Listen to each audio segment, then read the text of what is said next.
The Oak Ridge Reservation holds an important place in our nation's history, and it continues to play a vital role in national defense and modern scientific and computational research.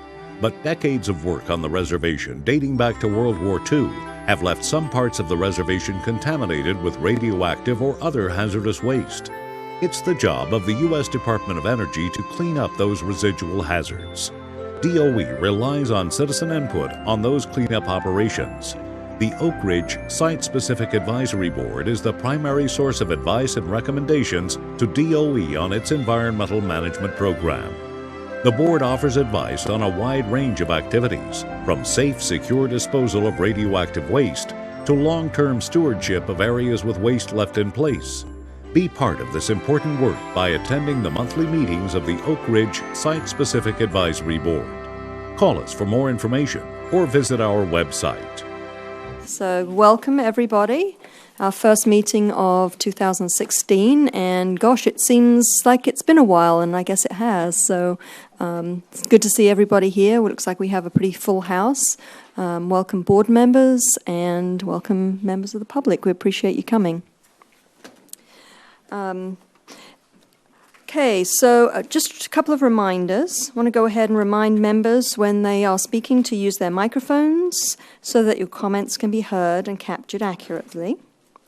And during the presentation and the Q&A period afterwards, board members will ask questions first. If anyone from the public has any questions, you are quite welcome to ask questions after the board has finished with their questions.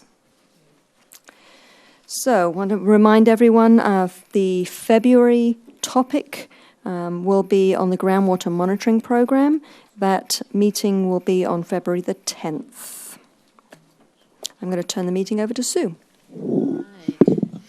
Good evening, everyone, and Happy New Year to all of you. I hope everybody enjoyed their holiday season with family and friends.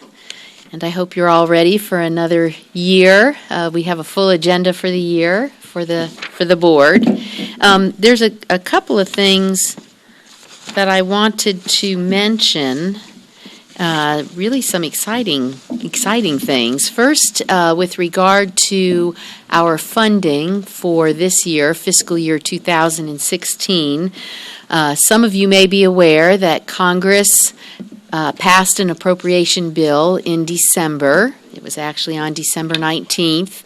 And the Oak Ridge Cleanup Program really did very well, thanks to the support of both Senator Alexander and Congressman Fleischman, who both sit on their respective appropriation committees for the Senate and the House. And our total funding for 2016 is $474 million. That is an increase of $108 million above what the President's request was. So that is a very significant plus up. And we are very busy finalizing plans for some of the new money.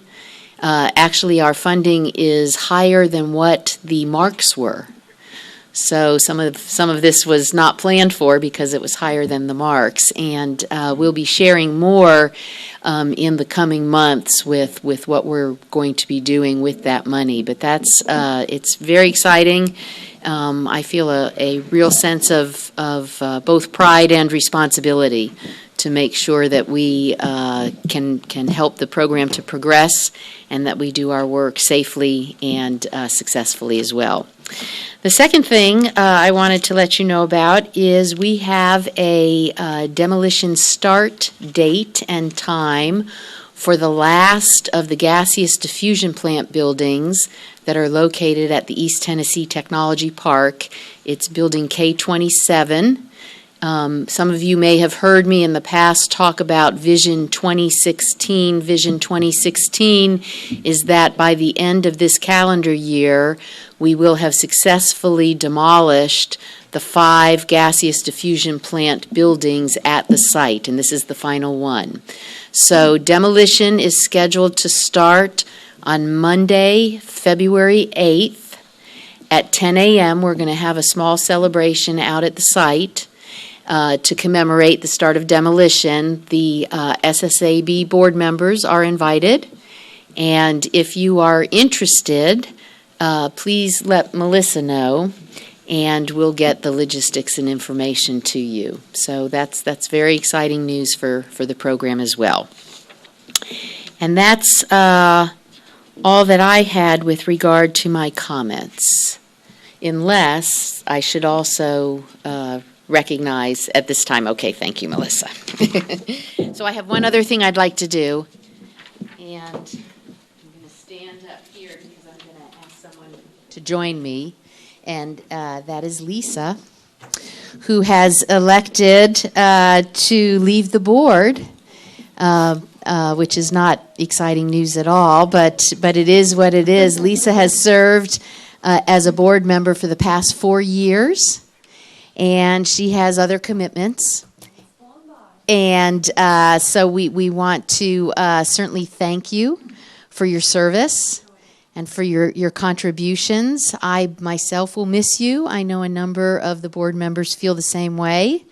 And we wanted to recognize your service by giving you this plaque, which basically says, for your contributions as a member of the Oak Ridge Site-Specific Advisory Board.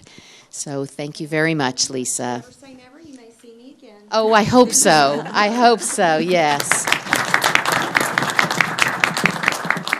Okay, Sue. Yes. Could I ask you one question? Sure. You mentioned $470-some million, which is phenomenal. Yes.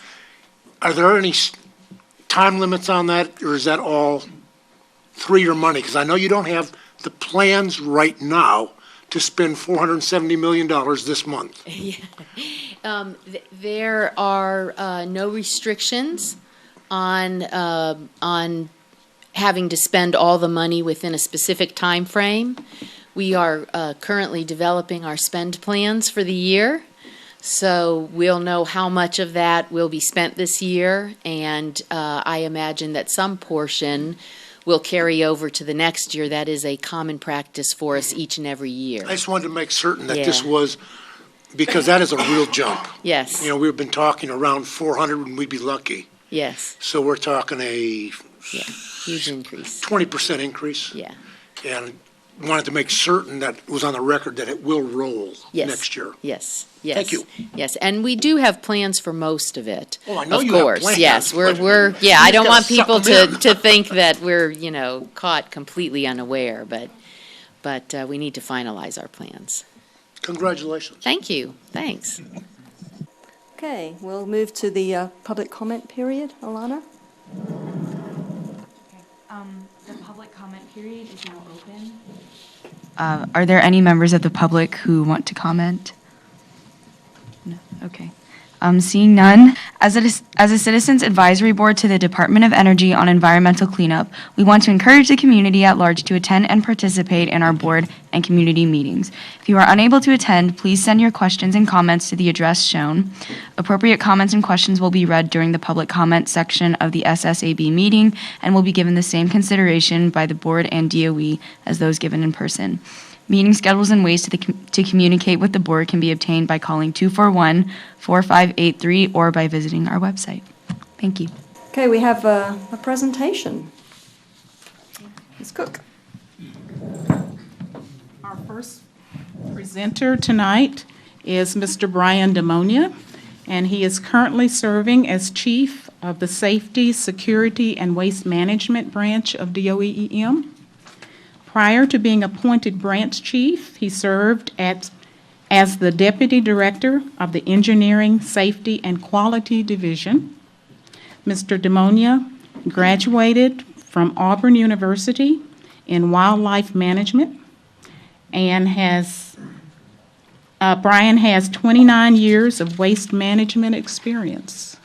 This reminds me of a time early in my federal career, my pre-DOE career.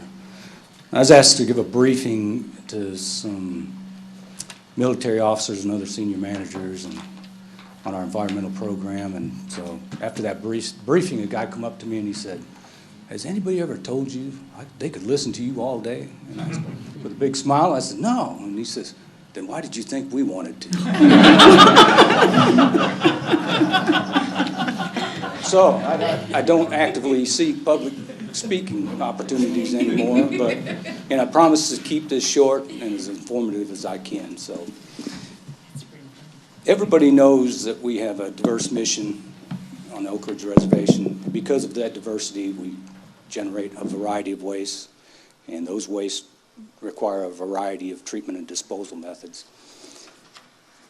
The types of waste that we generate is non-radiological, non-hazardous waste. Now, we have treatment options on site for those. Those are the types of waste as cafeteria waste, office waste, and also clean building debris from our D&D operations. We also generate hazardous waste, and that's strictly, this one is strictly hazardous waste, non-rad waste. We have no capabilities to treat that waste on site, so it's treated by a commercial vendor off site. We also generate toxic waste. That's pretty much your PCBs. Again, they're non-rad. We send them off to a commercial vendor for treatment and disposal. We also generate liquid low-level waste.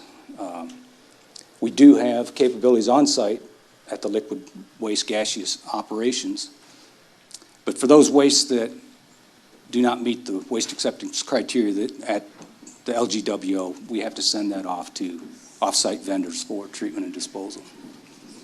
We also generate solid low-level radioactive waste. We have on-site capabilities at the EMWMF. We have off-site capabilities at NNSS in Nevada. And waste that do not meet the waste acceptance criteria at either one of those, which is a priority for us to send to a DOE facility, go to two commercial vendors for treatment and disposal. We also treat transuranic waste on site. Once treated, that's sent off to the WIPP facility in New Mexico. We generate mixed waste, which is hazardous waste or toxic waste that's contaminated with radioactivity. We do not have capabilities on site to treat those types of waste, so those all go off site for commercial. We also generate mixed waste that's solid. And again, we don't have the capabilities on site to treat that. We have capabilities to dispose on site at the EMWMF. We have capabilities off site at NNSS in Nevada. And we also have commercial vendors that treat and dispose of the solid waste that don't meet the WACSD at one of those facilities. Whenever we generate waste, we follow a hierarchy. And that hierarchy has two tenets. One is, the first is, it has to meet the environmental regulations. The second is, we're looking for the most cost-effective option available. So, as expected, recycle reuse would be our most cost-effective option out there because it generally doesn't cost us any money to recycle reuse. But because of our operations, there's significant restrictions on recycling waste from the reservation. So we don't use that often, but we'll talk about one particular example later. Our second option is ORR landfills. That's the cheapest disposal option we have and will have on the Oak Ridge Reservation. So if we're able to meet the WACs, we prefer to send it to the Oak Ridge landfills. The third is EMWMF, and that's our CERCLA landfill. And we'd prefer to keep it on site. It's reduces the transportation hazards of shipping off site. It's also more cost effective than shipping across the country to NNSS or Clive, Utah. Then finally, we have ship off site. If we cannot meet the WACs or meet the requirements of the first three, we ship it to NNS first. That's free disposal to us because that's a DOE facility. Or someone like EnviroCare in Clive, Utah.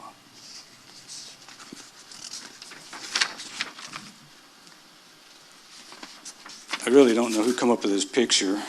I really thought it was Melissa tormenting me because I'm not a UT fan, but it is a pretty good visual of how much waste, legacy waste, we've disposed of over the years.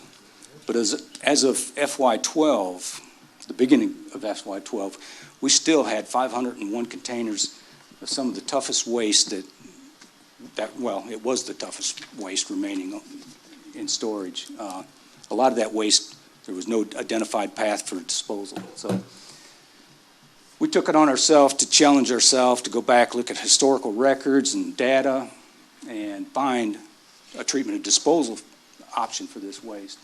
So as of today, we've reduced that number to 32.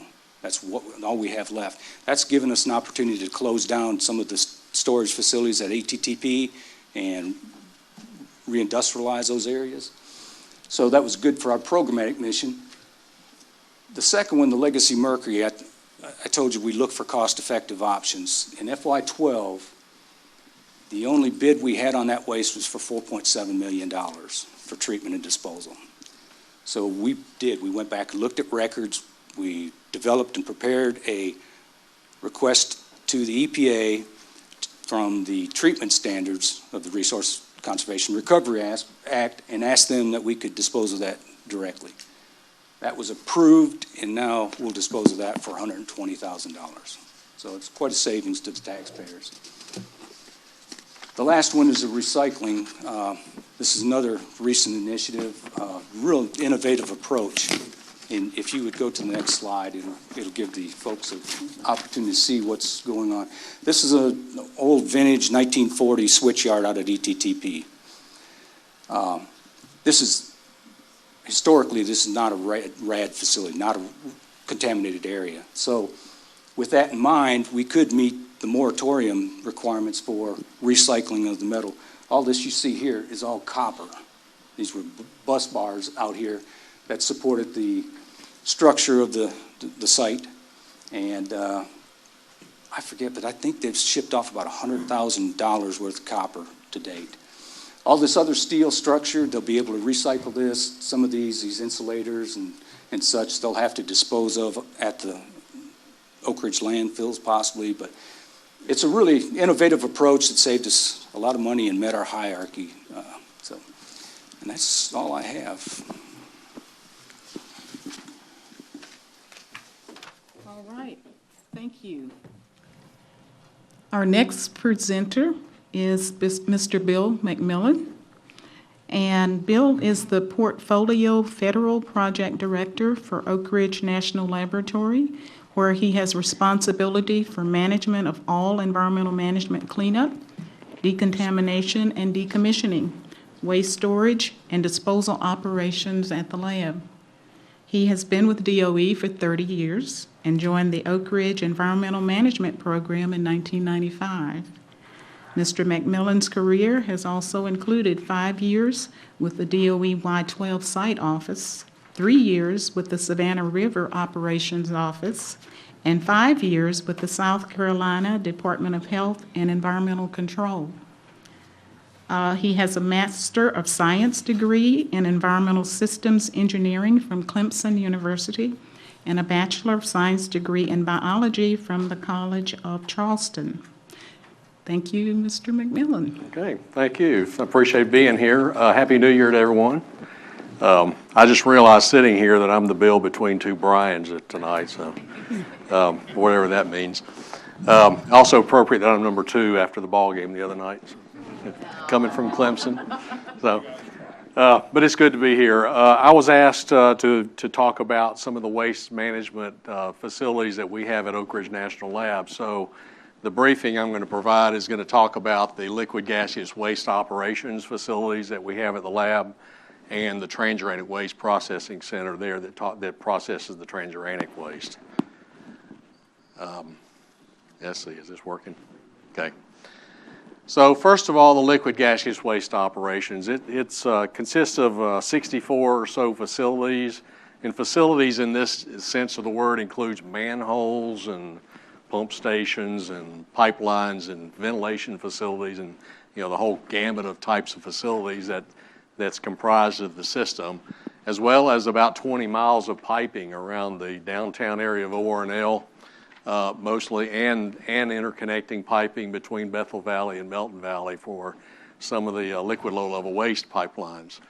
It treats processed water as well as groundwater. A good component of what's processed in the processed waste treatment facility that I'll talk about in a minute is groundwater, and exhaust from building ventilation systems at the lab, from not only process labs at the Office of Science, but EM buildings that are in standby condition.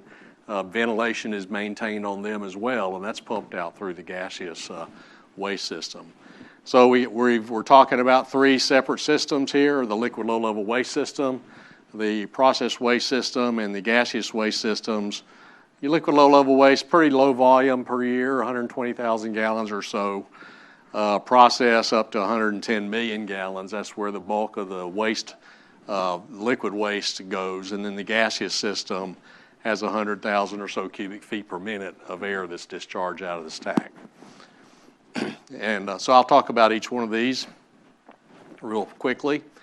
First of all, the liquid low-level waste system. The liquid low-level waste system treats the higher activity liquid low-level waste that's generated primarily out at the REDC, Radiochemical Environmental Development Complex, which is an Office of Science facility where most of the medical isotope work is done. Collection facility at the Bethel Valley campus, which is building 2099. It's a series of tanks and pump stations to get it there, as well as a liquid low-level waste collection system at REDC, building 7966. And you can see they're basically tanks. It's kind of hard to see in the photo, but there's tank systems that are used to batch store waste that's generated from these facilities. And then once every couple of weeks or so, they pump water from these tanks over to the liquid low-level waste evaporator. The evaporator is used as a volume reduction step. It's a no-discharge system other than the steam that comes. Actually, even the steam and the overheads are captured. So the overheads are treated, and they're condensed and routed to the process waste system, and I'll talk about in a minute. The concentrated liquid low-level waste then becomes the sludge component that we pump over to Melton Valley to be stored in the Melton Valley storage tanks and the Melton Valley capacity increase tanks that are over there. And those are the future sludges that'll be processed at the Transuranic Waste Processing Center when we get ready to do the sludge in a few years from now. I've mentioned the 120,000 gallons a year is about the amount of water that's produced. Let me back up a second, though, and just talk about the LGWO as a whole. I meant to mention this, and I forgot to look at my notes, but on the previous slide, I was going to mention that the budget for these facilities typically runs for the entire LGWO complex, typically runs about $23 million a year. This year, Sue mentioned we got the extra funding, and $5 million of that extra funding is going to be used to fund some of the deferred maintenance of the facilities. Things like we've got a good many pipelines that are identified that need to be replaced and upgraded due to some corrosion problems. So we're replacing some of those pipelines, doing some electrical upgrades for some of the motor control centers that we have, which is basically the switch gear for operating the facilities. Heat trace controls, and doing some dike repairing and resealing of some of the dikes around some of these tank systems that we're talking about. So we do have plans for using the dollars effectively. It's going to beneficial use. We're also looking hard at other risks. We've done some risk evaluations and engineering evaluations of primarily the process waste system, but all of it, to identify where we have risks that should be addressed with potentially with some of this money.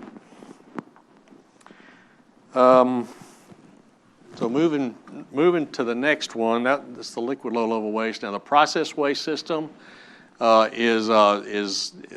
treats primarily the lightly contaminated processed water that comes from laboratory facilities in the lab, as well as EM facilities. The groundwater that comes from the SWASA areas is trucked over to this facility for processing. We also receive, there's collection systems are both hard piped and trucking. So there's pumping stations that pump it through hard pipes, but for example, over in the SWASAs and the waste we get from the leachate at the MWMF is all trucked into the facility for processing. But there's a tank farm in each of the valleys. I don't have a picture of those on here, but there's one basically over at the REDC facility and at some of the facilities over there that collect wastewater from the groundwater drainage and collection systems at the SWASAs, for example. And it's transferred over to the process waste treatment complex. There's two primary buildings that are used, Building 3608, which is the larger facility here, and Building 3544 make up the processing scheme. 3544 is the older of the two facilities, and it's primarily used as it's got ion exchange columns in it that treat the radiological component of the waters that come in. Mainly cesium and strontium is removed at this facility. And then the effluent from the 3544 facility is pumped up to the 3608 facility. 3608 is primarily a treatment facility that removes the organics. There's some slight mercury contamination that's removed up there,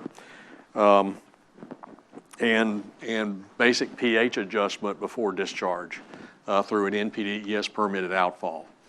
So these are the two facilities that treat about 110 million gallons per year, including about 2 million gallons of leachate from the EMWMF facility.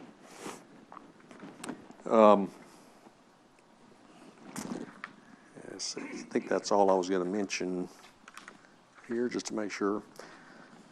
Yeah, in terms of the fractions of groundwater versus processed water, it's about half and half when it really comes down to it.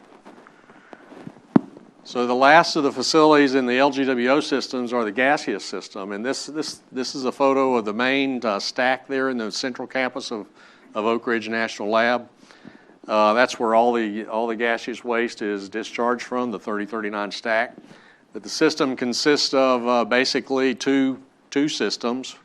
The central ventilation system has legs that collect ventilation from several building complexes around the lab, around the central campus of the lab.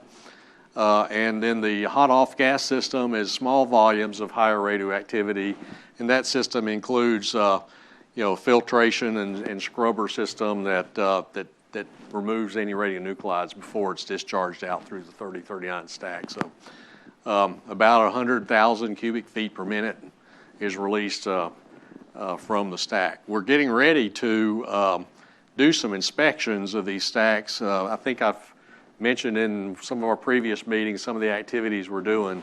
We're getting very close to using a drone camera system that will fly up and sit on top of the stack, lower a camera down inside, and it'll take some video inspections of the interior of the stack. So we're getting ready to do that. It's a very cost-effective way. There's 3 tall stacks out there. We'll be doing all 3 of those stacks at the lab.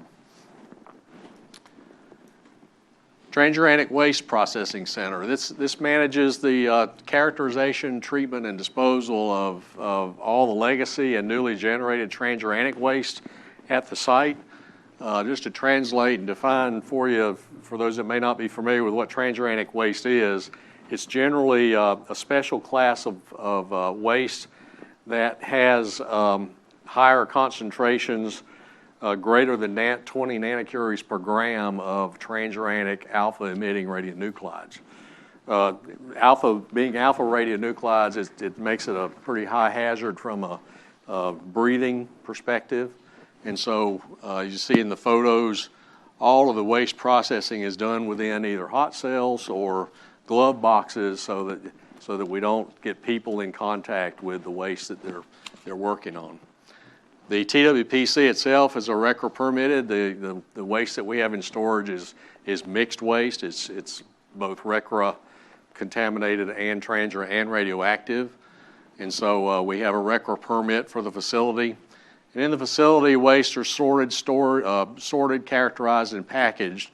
That'll be put into a form that can be disposed of either as transuranic waste at the Waste Isolation Pilot Plant out in Carlsbad, New Mexico, or if it characterizes out as low-level waste, which much of it does, the low-level waste fraction is disposed of out at the Nevada National Security Site.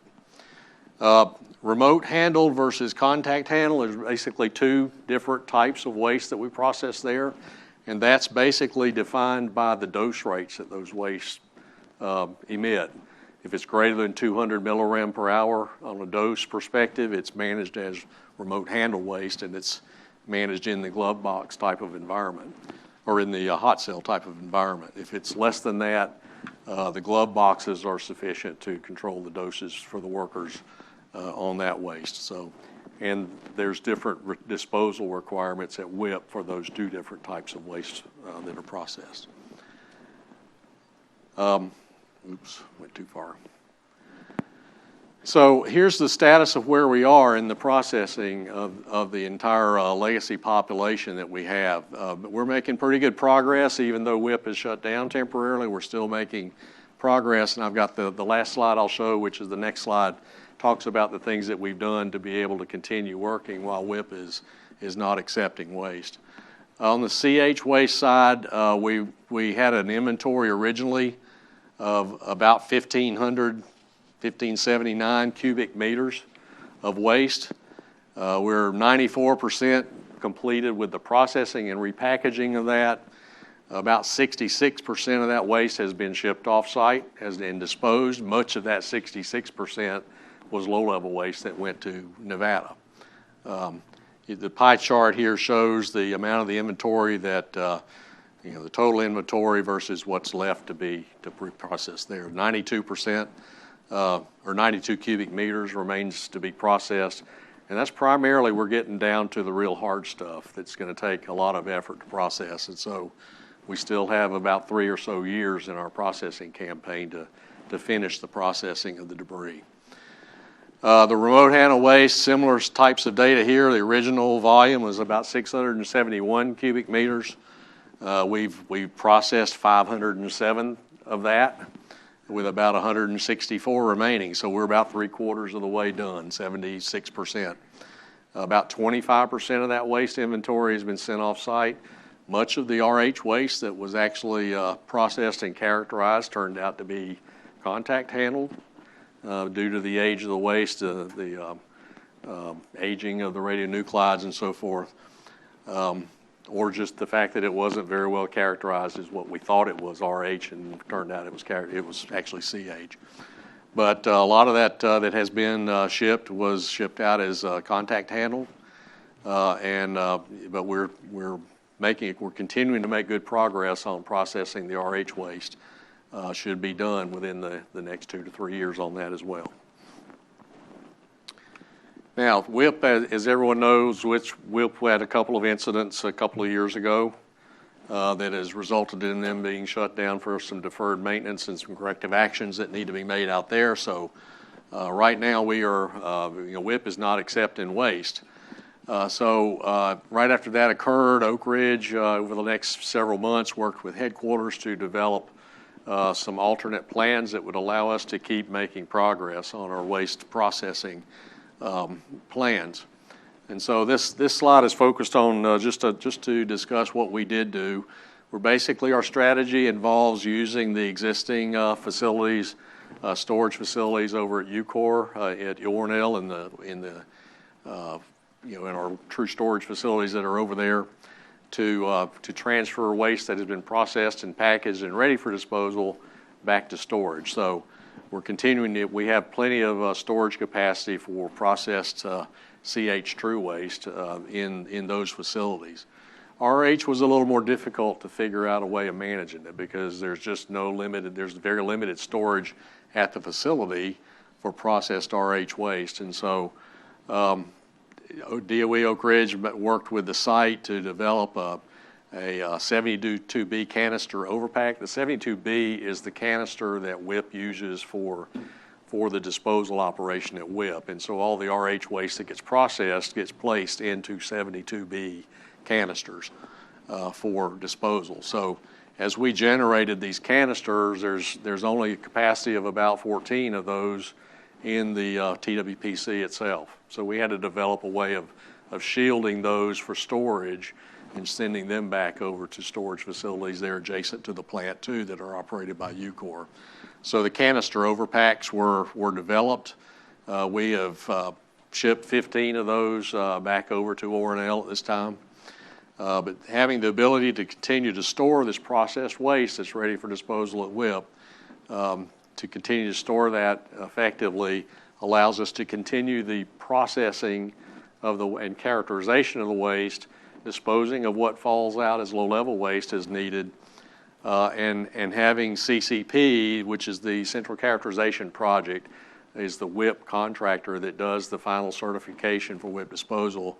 They are still deployed at the site to be able to do the certification of that, so that hopefully when WIP starts back up and is ready to resume operations, there's very minimal amount of work that we have to do to get that on the road. So that creates the waste ready to ship when WIP resumes operation. So I think that was all I had to present. If there are any questions on that, I'll be glad to entertain them. Budget of the We'll take questions after everyone's okay, spoken, sure. if that's okay. Just mentioned the budget. I mentioned it on LGWO. The budget for the TRUE project is about $42 million, plus another $8 million for the UCOR scope that manages the waste storage facilities that we have over there. So about a $50 million price tag per year for TRUE. Okay. Thank you, Mr. McMillan. And our next presenter is Mr. Brian Henry. And he is currently serving in an acting role as the Portfolio Federal Project Director for the DOE Oak Ridge Office of Environmental Management, responsible for the planning and execution of EM cleanup and waste management activities at the Y-12 National Security Complex. He also serves as a Senior Project Manager for OREM, responsible for managing and overseeing the Environmental Management Waste Management Facility, EMWMF, the Y-12 Sanitary Landfill, and the effort for a new Environmental Management Disposal Facility, and which we hear is the EMDF. Prior to being appointed as a Senior Project Manager for OREM, Mr. Henry was the Chief of the Reservation Management Branch for the Oak Ridge office, and prior to that was a team lead and project manager for the ORO reindustrialization team. Mr. Henry has more than 18 years of federal service working on complex facility and utility projects, including time spent as a civilian employee for the Navy and the Air Force. Mr. Henry also spent more than 10 years in the private sector in the manufacturing and service industries. He is a graduate of Tennessee Technological University, holds a bachelor's degree in electrical engineering, and is a licensed professional engineer in the state of Tennessee. All right, thank you. So you heard Brian and Bill both refer to waste streams, and you heard Bill talk about the LGWO and some of the EMDF water that makes it to his facility and gets processed. We are fortunate to have multiple landfill operations at Y-12 to accept the different waste streams. The EMWMF, of course, as Brian also mentioned, receives CERCLA waste only, and that includes mixed low-level waste. The two industrial landfills both accept industrial waste. One of them can accept classified waste. And we also have a construction demolition landfill that basically takes clean construction and demolition debris. The annual operation budget for all of the landfills is about $23 million a year. And those first three categories all have what's called a leachate collection system that collects the participation that filtrates through the waste and is collected. And I'll talk some about that too. Okay, we're very fortunate to have the EMWMF. It's been a critical part of the cleanup success story here in Oak Ridge. It is 28 acres, and the 28 acres is basically the waste footprint. If you include the support facilities, it's about 40 acres. We have tanks and ponds that collect water and other support facilities. And as I mentioned, it receives low-level waste. It can receive mixed low-level waste and also mixed waste that has RCRA and TSC components in it. The capacity of EMWMF is a little bit more than 2 million cubic yards, and it's about 70% full right now. And the leachate water is collected, treated as necessary. It's shipped over to the LGWO, as Bill mentioned. We also have landfill water that is collected, we call contact water, and that's sampled, and it goes for treatment. If necessary, the majority of it can be discharged without treatment.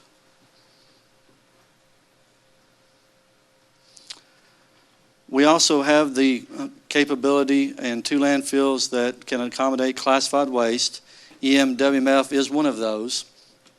And then we have a separate, much smaller landfill to take classified waste. It essentially only can take industrial waste with minor amounts of contamination. You'll see that the permitted capacity of that landfill is only 89,000 cubic yards compared to the other landfills I'll talk about that are more than 2 million cubic yards in size. The leachate that's collected from this landfill meets the City of Oak Ridge discharge criteria for the sanitary sewer, so it is discharged into the Y12 system, which ultimately flows into the City of Oak Ridge sewer system.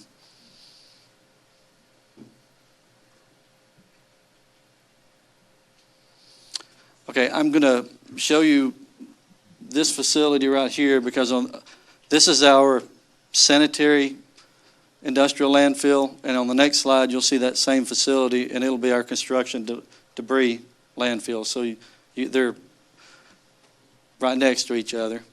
And this one is a 26-acre landfill that opened in 1994. It essentially receives waste from all 3 sites, from Y12, from ORNL, and from ETDP. Mostly it receives office trash, cafeteria waste, and things like that. It can accept minimally contaminated demolition debris, and the size of it is more than 2 million cubic yards, and it's currently about 40% full.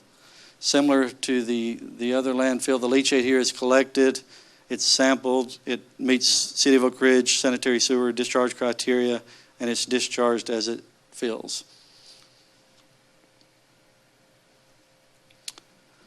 Okay, this is that facility that you saw on the left of the other picture.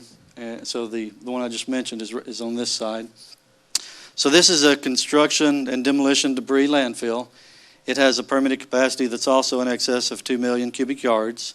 It's currently only about 42% capacity, and it's about a 30-acre site, and this one opened in 2001. This landfill cannot accept contaminated debris. It only accepts clean debris that's construction debris or demolition debris. And if I didn't mention, it's about 42% full. Oh, I think so that gives you a little bit of detail on the different landfills that we have. And as Brian mentioned, once they go through the waste hierarchy process, that determines which landfill that the waste will eventually go to.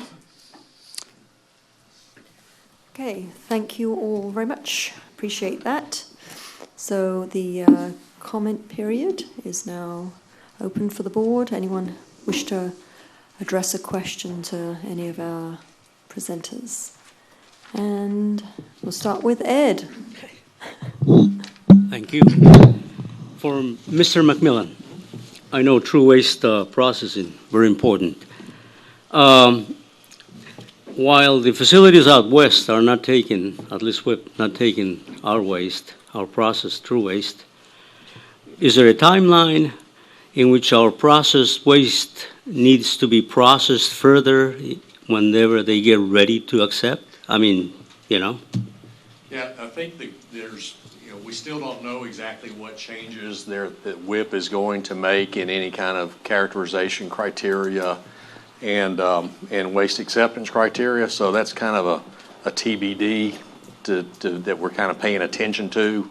And hopefully we've got a meeting in a few weeks out at with the True Corporate Board that will help give us some insight into what they may be thinking. But right now we're assuming that there's nothing further that we have to do to process the waste before shipment, unless they come in and tell us there's some change in requirement that would require some recharacterization. We don't think that processing is going to be needed in terms of reopening containers or doing anything like that. So, all the characterization work that we do is done by non-destructive methods. So it may be some reanalysis that might be required or something like that. But right now we really don't know, and so we're kind of in a wait and see mode. so the processed material is good for so many years. Yeah, I mean, and the certification contractor has certified it, and right now they're saying that that certification is good for what we know today. Wonderful. Thank you. Okay, thank you. Bob? This is for Bill or anybody up there. When you were talking about the processing of groundwater and removal of contaminants or whatever from that, it occurs to me that Melton Valley sits on the northwest side of White Oak Creek and White Oak Lake. Is there a way that you can tell whether you're whether you're capturing all the groundwater effluent that's coming out of the swasas there in that area, and none of it's going into White Oak Lake, for example, which we know is contaminated anyway? Yeah, I mentioned it being groundwater. Actually, it's cap leachate for the most part. Water coming from the caps that are captured as runoff. And so the groundwater beneath that, there's no active pumping of any of the groundwater systems out there. It's collection of cap runoff and leachate. Mm-hmm. Okay, any more questions from board members? Let me just add to that, Bob, the only exception in Bethel Valley is the Tank W1 plume, where we are doing some capture and pump and treat for that. So that's part of it. Coral Lake, right. Okay, thank you. Are there any members of our public audience that would like to give questions? And if you do, please walk up to the microphone so that we can all hear you. They're all leaping out of their seats, aren't they? Okay, it looks like we let you all off easy this morning. Thank you very much. Thank Appreciate you. the.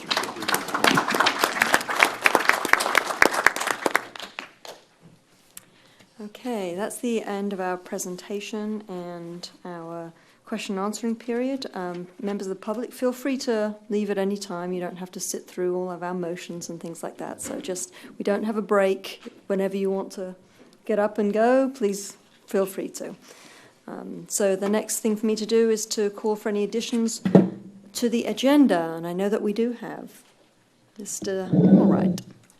Madam Chair, we did not approve the October meeting minutes. I would like to add that to our motions for this evening.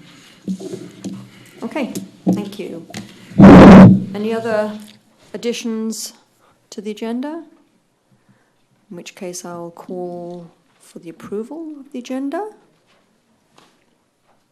So moved. Okay. All right, we have moved and seconded, and all in favour, raise your right hands.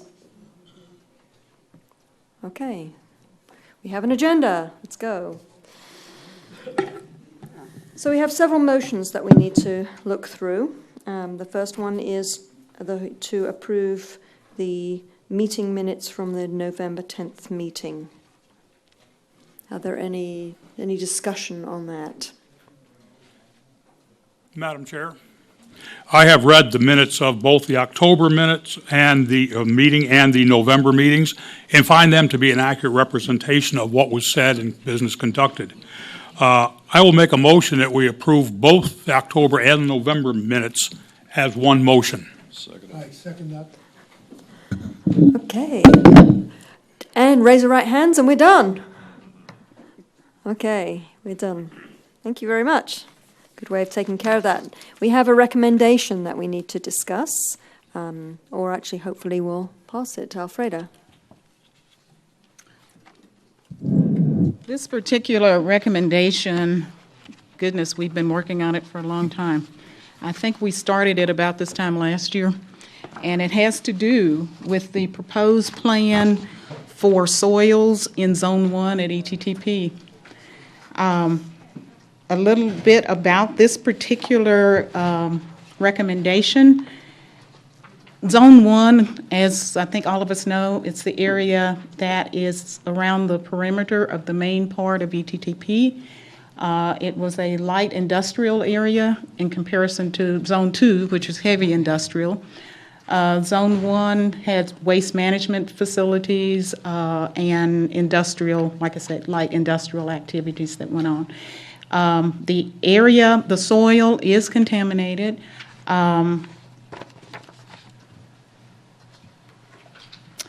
Let's see, residual low-level radioactive and chemical contaminants at levels that are hazardous to the human health and the environment, found in the soil, surface, groundwater, sediments, and buildings. This particular proposed plan deals only with soils. It does not address groundwater or surface water.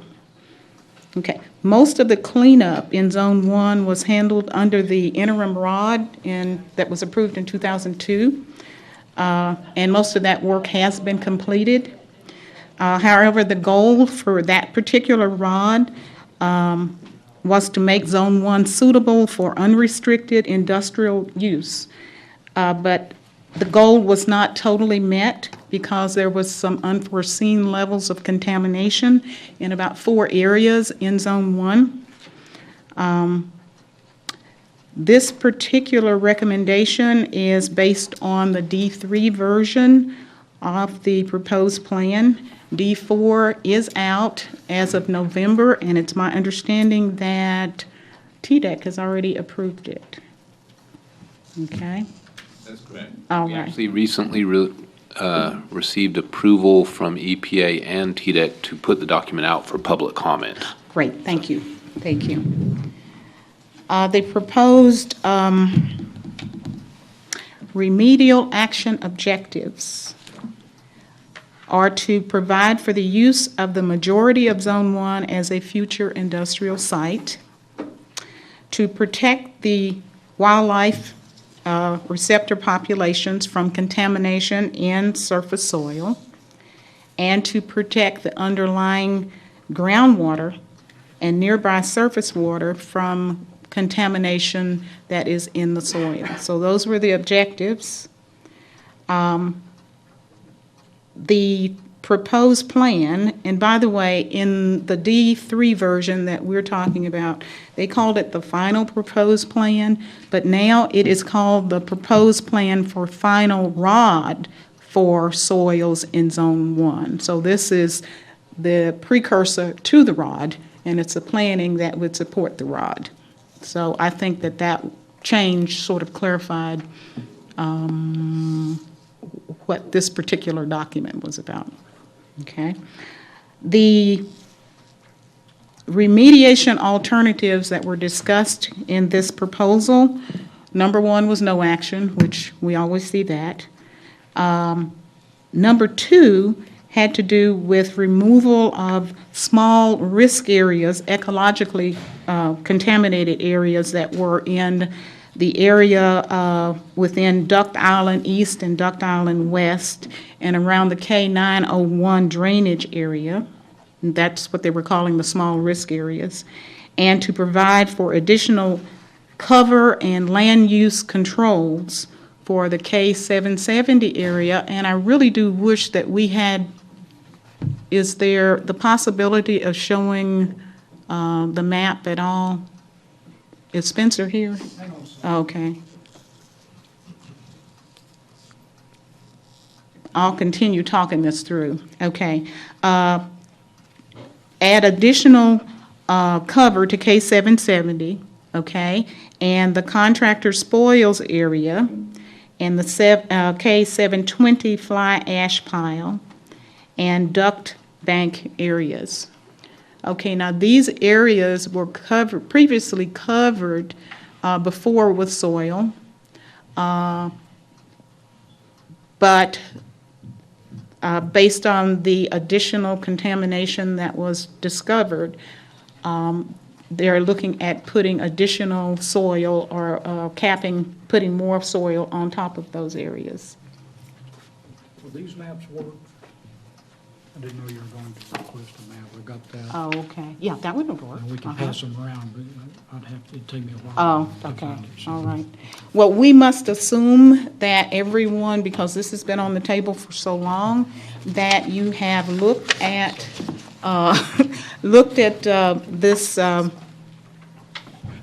proposed plan and the recommendations, and you're familiar with this area. Now, we did, as a group, go on a tour of ETTP, the Zone 1 area, back last year, and we've had multiple presentations on this area also. Okay, now, the remediation alternatives, and remember I was talking about those 4 areas, K770, contractor spoils area, the K720 fly ash pile, and the duct bank areas. Each of these remediation alternatives are just it puts the emphasis on one area versus the other. Okay, so no matter what, these remediation alternatives are looking at the same area. But for instance, number 3 says removes K770 and the small ecological areas and then cover the rest with additional soil. And the remediation alternative number 4 says remove K770, K720, and the small areas. So you see, we're still talking the same thing, but where is the emphasis on which particular area would they remediate versus covering with additional soil? And by remediate, I mean dig up and take that soil for disposal at the EMWMF. Okay. DOE's preferred remedy is alternative 2, where they would remove the small ecological risk areas in the Duct Island East and West and K901 drainage areas, and then provide additional cover on the K770 area, the contractor spoils area, 720 fly ash, and the duct bank areas. So basically, the preferred alternative is to bring in additional soil and increase the cover on those areas. And also to remove the soil in the small ecological risk areas at the duct bank area. Okay. Have I thoroughly confused you? Doing good? Okay. Now, during the tour and in the presentations that we received, these are the things that the committee understood. And this was the Environmental Management and Stewardship Committee. Number 1, that the approved remedies for Zone 1 soils will render the area protective of human health and the environment. That's number 1. The cleanup goals will support unrestricted industrial or recreational use in the majority of Zone 1. Where that is not possible, meaning where unrestricted industrial or recreational use is not possible or not feasible, then land use controls such as deed restrictions, excavation penetration permits, physical access controls, posting of signs, monitoring of the surface and the groundwater will be implemented, and DOE will be responsible for maintaining these controls until the contamination no longer exists. Okay, these are the things that we were understanding from the presentations. The contaminated soils will be removed unless removal poses a high risk of spreading contamination during the cleanup process or costs are prohibitive. If the soils cannot be removed, the area will be capped or stabilized. The Oak Ridge Reservation holds an important place in our nation's history, and it continues to be a vital part of our national security and scientific research community. But parts of the reservation require cleanup as a result of decades of energy research. The U.S. Department of Energy looks to the Oak Ridge Site-Specific Advisory Board as the voice of the community on environmental issues. You're welcome to attend meetings of the Oak Ridge Site-Specific Advisory Board to learn more. Call us or visit our website.